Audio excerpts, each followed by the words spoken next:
വായ്പുണ്ണ് ഇടയ്ക്കിടയ്ക്ക് ഉണ്ടാകുമ്പോൾ പലർക്കും തോന്നുന്ന സംശയമാണ്, ഇത് മൗത്ത് അൾസർ തന്നെയാണോ അതോ വല്ല ക്യാൻസറിന്റെ ലക്ഷണവുമാണോ എന്നുള്ളത്. അപ്പൊ എങ്ങനെ നമുക്ക് ഈ ഒരു മൗത്ത് അൾസറും ഓറൽ ക്യാൻസറും തമ്മിൽ തിരിച്ചറിയാമെന്ന് നോക്കാം. മൗത്ത് അൾസറിനെ സംബന്ധിച്ച് ഈ ഒരു ലീഷൻ ഏകദേശം 1-2 ആഴ്ചക്കുള്ളിൽ തന്നെ പൂർണ്ണമായിട്ടും മാറാറുണ്ട്.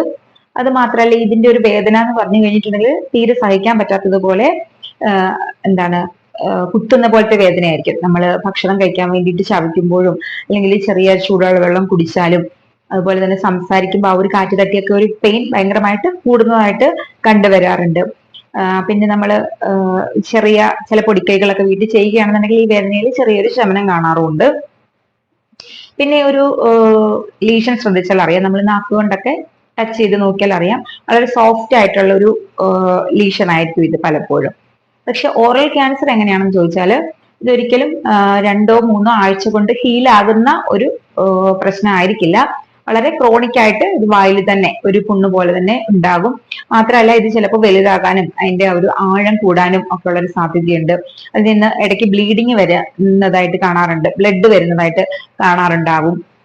അതേപോലെ ഇതിന്റെ പെയിൻ, മൗത്ത് അൾസറിനെ വെച്ച് നോക്കുമ്പോൾ ഇതിന്റെ പെയിൻ കുറച്ച് മൈൽഡ് ആയിട്ടുള്ള പെയിൻ ആയിരിക്കും.